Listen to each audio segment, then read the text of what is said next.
Well, good evening, ladies and gentlemen. I'm Kim Campbell, the founder and executive director of the Dallas Winds, and we're here backstage at the Meyerson Symphony Center in Dallas, Texas, getting ready to do a live stream broadcast on banddirector.com. We've got Jerry Junkin with us tonight, Frank Kelly, and our guest artist, Miss Marianne Gadigian. David Maslanka was a great friend of the Dallas Winds. We recorded some of his music back in 2006, an album called Garden of Dreams.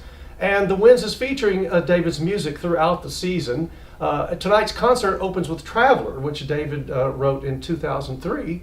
So, Jerry Junkin, tell us a little bit about why you decided to program Traveler tonight. Sure. First, thank you everyone for joining us.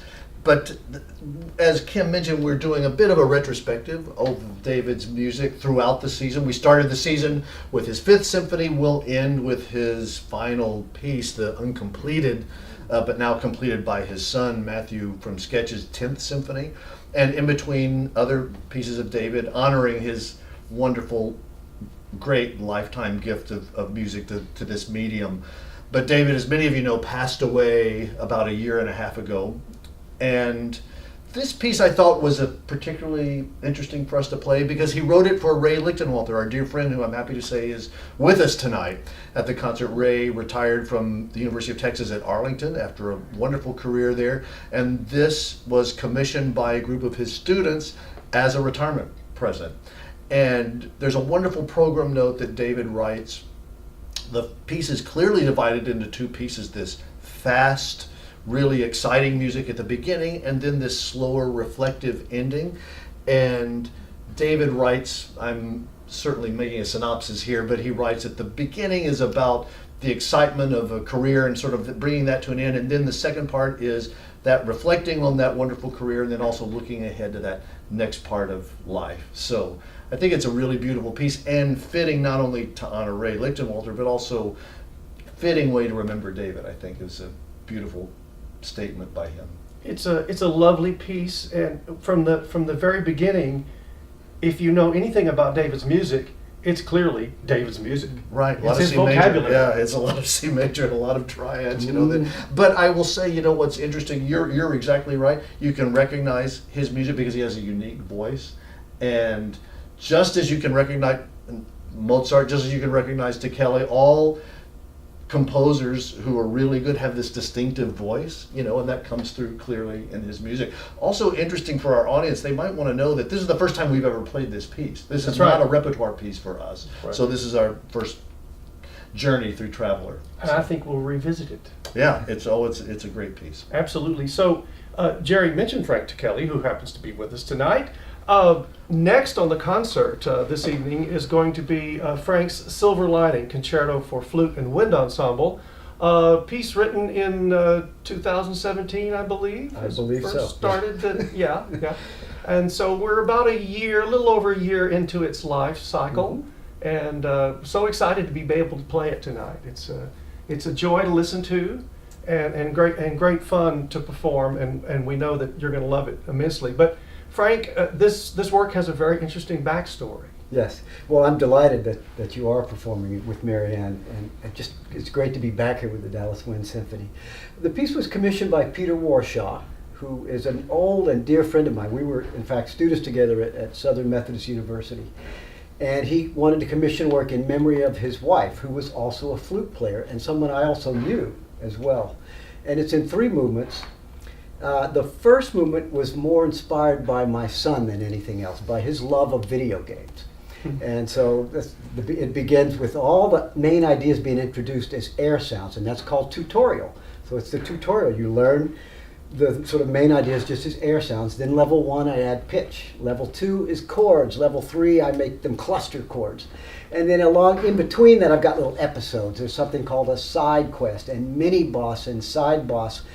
Those of you out there who know what I'm talking about, you must know something about video games. You need to quit wasting your life and do something. No, I'm kidding. So this is. I have no idea what this is. Yeah, I mean, in musical terms, they're just what I said. They're just episodes. But it was completely inspired by my son's love of video games, and so I had a lot of fun with that. And that's sort of why it's got that sort of quirky kind of video game-like energy to it as well. The second movement is very personal. This is the one that's dedicated to Laura, the wife of Peter Warshaw, and is in her memory. She was a flute player, and she took her life at a fairly young age in life, and so it's just terrible tragedy. And so Peter, out of this tragedy, wanted to find this wonderful silver lining, and he commissioned this work in her memory. And I used to sort of join her to this piece in a really intimate way. I use her favorite melody, which is the Debussy, Girl with the Flaxen Hair. And so I use that, which is da da da da da da dee da da da da dee dum ba da da. Everybody sing along. No, no. That's the main melody, and I use that as a backdrop. So that's in the background, and on top of that, Marianne plays this just this free melody on top of that. And so that's sort of what's going on in that movement. There's also a chorale towards the end as well, and a prayer at the very end. It's very personal. There's a little coda where it's pretty much just the solo flute and just a little bit of percussion in the background. So it's a very personal. And then the last movement is it's the silver lining movement. It's just pure childlike energy, childlike joy, that is, and unabashed fun, and a dance-like energy as well. So those are the three movements of the work. So this piece seems to be a lot of fun to play. I know it's a lot of fun to listen to. As Frank was talking about the first movement based on a video game, it starts out with a whole bag of alternative flute techniques. So is there anything new there, or it's just stuff that's just under your fingers and you do it? Well, you definitely just do it, but it's kind of fun to hear Frank talk about the piece in these terms, because I had thought of the piece, of course, the great Jim Walker premiered the work, and Jim is this sort of Renaissance performer who plays classical music and crossed over to popular and jazz and did a bunch of studio work, so I attributed a lot of these techniques and these ideas to just kind of showcasing Jim. But that really explains why I love the first movement so much, because I'm kind of obsessed with video games. Oh, no kidding. Too, right. So the techniques are great fun. Of course, the flute is amplified, and so you get to make these spitty, airy sounds, which would probably just go to grandma in row 6. But since it's amplified, it really gets to sail through the It'll hall. go to grandma in row 36. That's it.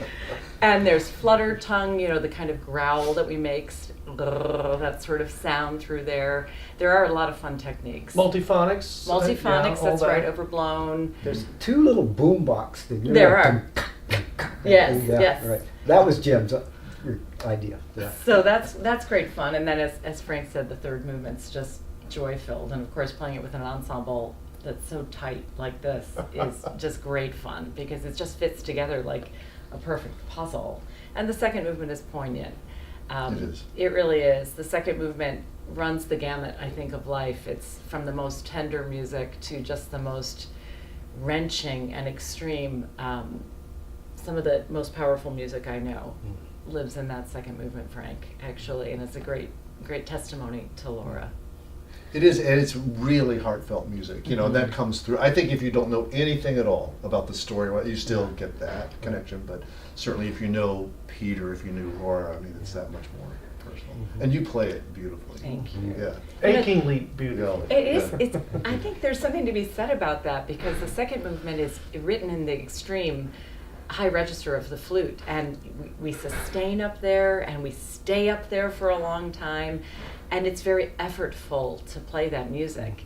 And I've gone back and forth about how to handle it. Do I want to sound finessed or just let it be raw? And I think when it's just really played in a physical, raw sort of way, the music just presents itself. I think it's better that way too. It's meant to be at the edge of it's like what you wanted the Rite of Spring to be like in the bassoon when it was first written for the bassoon. That sort of struggle. Cry, yeah. It's a struggle. It is a struggle. Yeah. So the concerto has 3 distinct movements, and each of them can stand alone, at least to my ears. And yet, when it's all said and done, it makes a beautiful trilogy, if you will. It all works together, but there's stylistically very different music throughout the whole thing. I think I would have to give a little credit to my teacher for that, William Bolcom. He was so good at that, and in lessons he would constantly talk to his students including me, this is way back now in the 80s, about Not letting that long. not that long ago, about letting styles talk to one another in interesting ways, and so if celebrating the contrast and letting these various universes talk to one another, and sometimes happy surprises happen out of that, and sometimes it may even feel uncomfortable. The dramatic contrasts that don't seem like they maybe oil and water almost, and yet in music they can somehow come together and make some kind of rational and expressive sense. You know, it's interesting though. I mean, Frank and I go way back, but I knew you when you were studying with Leslie Bassett, and there's a lot of Leslie's influence in your music too. I mean, those fast, energy-filled crescendi and diminuendi, you know, Absolutely. which is still part of that. So you're, you know, a great sort of product of that lineage, I think. Indeed. They're my musical fathers. You know, Right. in a way, they're just as much family as one's biological family. They're Sure. a musical family, and so yes, That's where your DNA was developed. exactly right. Yeah. You know, as challenging as this work is for everyone, for the musicians in the band, but also for Marianne, of course. Some of you may wonder how long something like this comes together with a group like the Dallas Winds.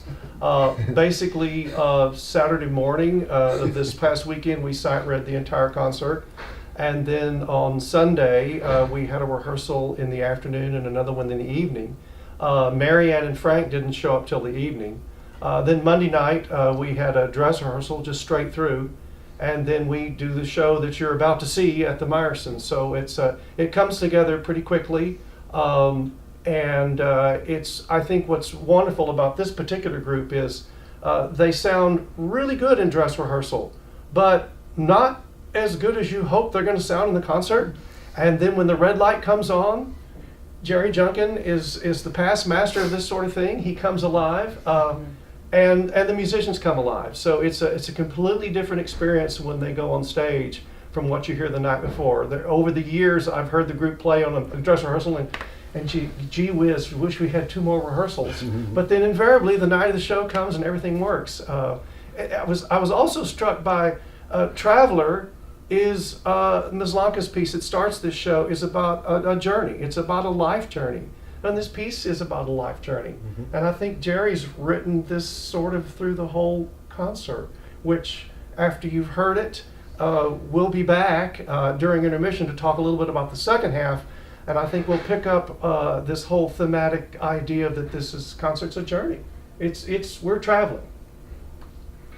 So thank you all. We can't wait to hear the concert tonight, and we better all go back and get on our concert attire, and we'll see everyone shortly. Thank you.